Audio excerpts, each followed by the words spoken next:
I'm literally putting my life on the line just for you.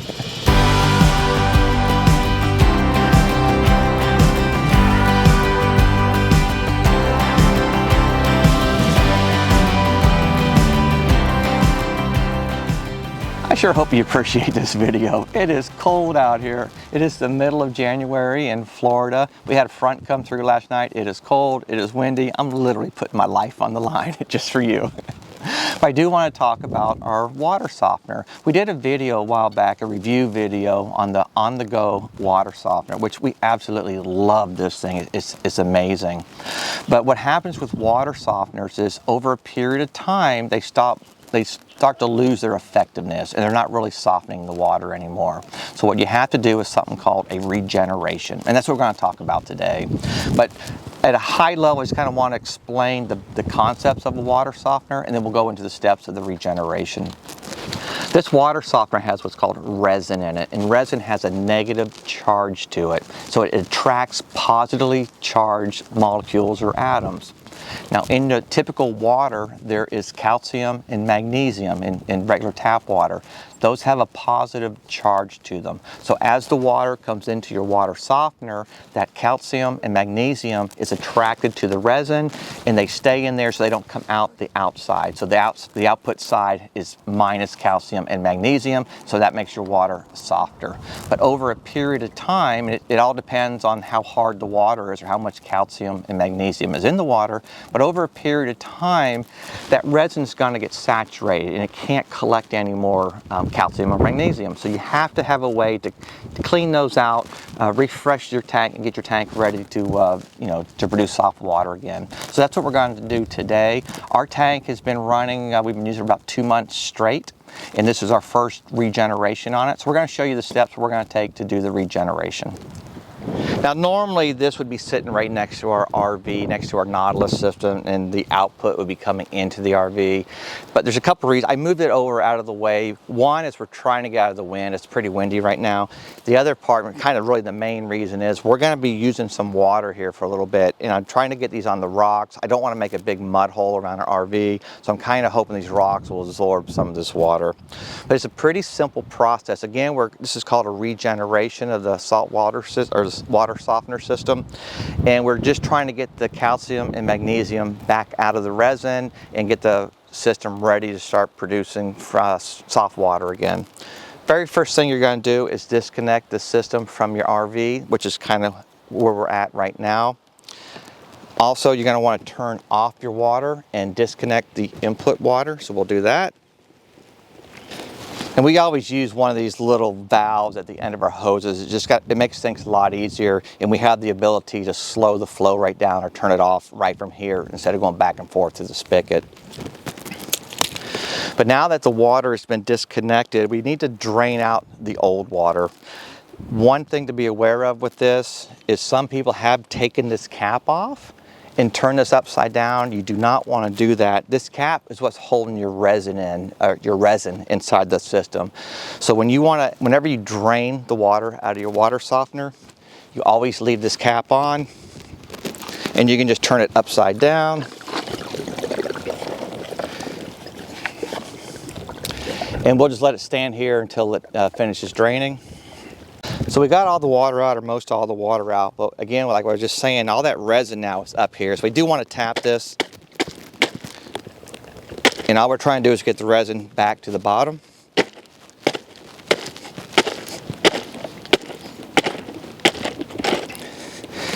And now we're ready to put our salt in, and this is just regular salt. Now we have the double standard model. This takes 2 26-ounce containers of salt, and this is regular table salt. If you had the standard model, it would just be one of these 1 26-ounce container. The way you put this in, there's actually 2 different ways to put the salt in. We're going to take this cap off,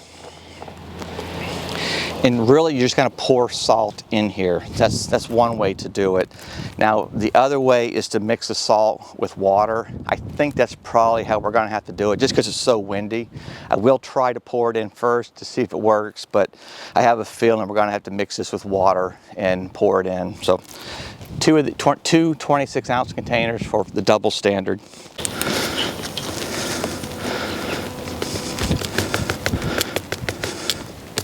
So I got about maybe a quarter of this in the container, and the salt is kind of bunching up. So I think what I'm going to do is I'm going to try to mix this with some water, and we'll try to put the rest of it in with water and see if that makes it a little bit easier. Yes, this does seem to go a little bit better. It kind of cleans out the lip as we're going down. So I think this is definitely the easier way of doing this. Just mix this up. Yeah, that worked out pretty good. So I think doing it with the water helped out. So we'll do the second one now.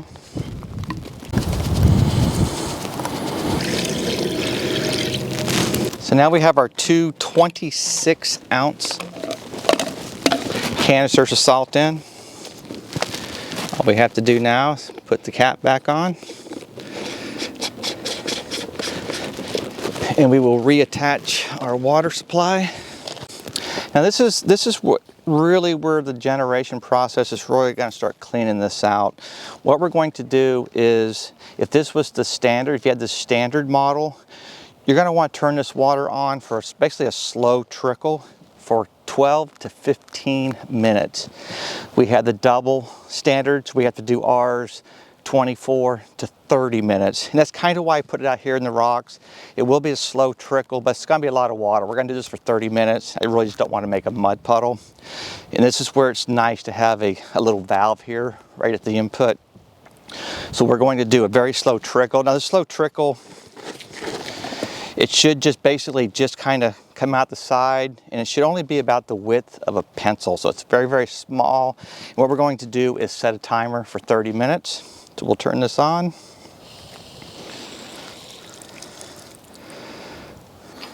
Okay, that's it. Our timer just went off. It's been 30 minutes. The last step in the regeneration process is to make this go to a full flow. Now we have the double standard, so we're going to do this between 6 and 8 minutes. If we had the standard, it would be between 3 and 4 minutes. So we're going to set a timer for 8 minutes, and we'll come back and the regeneration process will be complete. Okay, our 8-minute timer is finished. We can go ahead and turn this off. And that's it for the regeneration process. Remember, we had the double standard, so we let this flow for 30 minutes, and then we let it flow at a slow pace, and then we turned it up to a full stream for 6 to 8 minutes. That's the whole regeneration process. The only thing left to do now is hook it back up to the RV and start enjoying our soft water again. I wanted to finish this up inside because it is a little bit chilly and windy outside. But that's the whole regeneration process. It's fairly simple. You just take your water softener, disconnect it from the input hose, turn the water off, disconnect it from the hose, turn the water softener upside down. You're just basically flushing out any water that's in there. Once you bring the water softener back upright, you're going to kind of tap it on the ground a few times because you want that resin to sit back down in the bottom of the tank. Take the top cap off, and this is where you're going to pour. This is just regular table salt. With our double standard, we use 2 of these. These are 26 ounces each. We put both those into the top of the container. Now, something that I did find out, I was able to pour some of the salt directly in, but as it kept filling up, the top of the container kind of clogged almost. So it was a little bit easier, I found, just to mix the salt with water. They want you to do it with warm water, and then pour that whole solution into the top. It seemed like it just kind of drained down a little bit easier. So either way works. I just happen to find with the water worked a little bit better. Once you put all your salt in there, you put the cap back on the top, reconnect the hose to the input side of your water softener, and this is where you're going to let it run. For ours, for the double standard, it was 24, I think it was 24 to 30 minutes. If it's just a standard, it's 12 to 15 minutes at a very, very slow trickle. They want you to do like the size of a pencil, so it's just kind of coming out the output side. We let that run for 30 minutes, and then we went ahead and turned it up to a full stream. And again, for the standard, that would be 3 to 4 minutes. Let it run at a full stream. Our double was 6 to 8 minutes. Once that's done, it was complete. The whole regeneration process is complete, and at that point, we can hook it back up to our RV. Now, we've been running this for just about exactly 2 months. I did run a before and after test. I don't know if you can see these strips or not, but you can hopefully see the color differences. So when we ran the test before, we had roughly between 7 and 11 grains per gallon, and these are the test strips that come with the water softener. After the test, we were all the way down to 0, at the minimum 0 to 2. So it definitely worked. The regeneration process did what it was supposed to do. We're hooked back up to our RV, and now we have nice soft water again. So hopefully you got something out of this. Hopefully if you do have a water softener, this helps you understand how to do the regeneration process and what it's really used for. If you find tips like this helpful, please subscribe to our channel. Please make sure you hit the like button as well. And hopefully, again, you got something out of the video. Remember, always live life to the fullest.